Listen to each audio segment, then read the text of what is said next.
Hello and welcome to my YouTube channel. Please subscribe the channel and press the bell icon. যারা বিধবা ভাতা, প্রতিবন্ধী ভাতা অথবা বয়স্ক ভাতা পেয়ে থাকেন তাদের জন্য কিন্তু অত্যন্ত সুখবর। 2024-এর জুলাই মাসের বিধবা ভাতা অথবা বয়স্ক ভাতা বলুন অথবা প্রতিবন্ধী ভাতাদের যে পেনশনভোগীরা যারা আছে তাদের কিন্তু পেনশনের টাকাটা কিন্তু অ্যাকাউন্টে ঢুকতে ইতিমধ্যে শুরু করে দিয়েছে।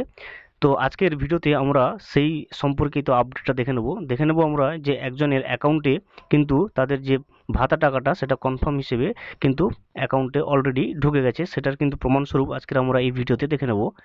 তবে ভিডিওটি শুরু করার আগে ছোট্ট একটা অনুরোধ, যদি চ্যানেলে নতুন হয়ে থাকেন অবশ্যই চ্যানেলটা সাবস্ক্রাইব করবেন এবং নোটিফিকেশানটা কিন্তু অল করে রাখবেন।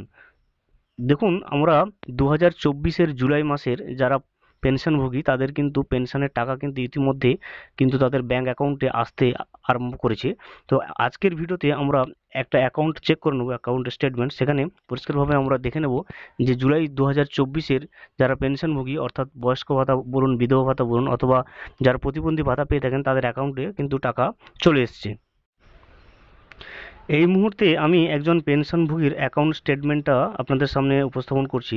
দেখুন যে স্টেটমেন্টের ট্রানজ্যাকশান ডেটটা, দেখুন এখানে ট্রানজ্যাকশান ডেটটা রয়েছে, দেখুন 5/7/2024 এবং ডিপোজিট দেখুন এখানে 1000 টাকা রয়েছে এবং এখানে ন্যারেশানে দেখুন উইডো পেনশন বলে পরিষ্কারভাবে মেনশন রয়েছে। অর্থাৎ দেখুন গতকাল অর্থাৎ জুলাই মাসের যে পেনশনের টাকাটা সেটা কিন্তু ইতিমধ্যে টাকা কিন্তু ঢুকতে আরম্ভ করে দিয়েছে যারা পেনশন পায় তাদের অ্যাকাউন্টে। এবং যারা এই মুহূর্তে যাদের ঢুকেছে কিন্তু যারা এখনও পর্যন্ত তাদের পেনশনের টাকাটা কিন্তু পায়নি তাদেরকে বলবো কিছু সময় অপেক্ষা করুন, অবশ্যই আপনাদের ব্যাঙ্ক অ্যাকাউন্টেও কিন্তু ধীরে ধীরে টাকাটা ক্রেডিট হতে শুরু করবে। Thank you for watching, please subscribe the channel and press the bell icon.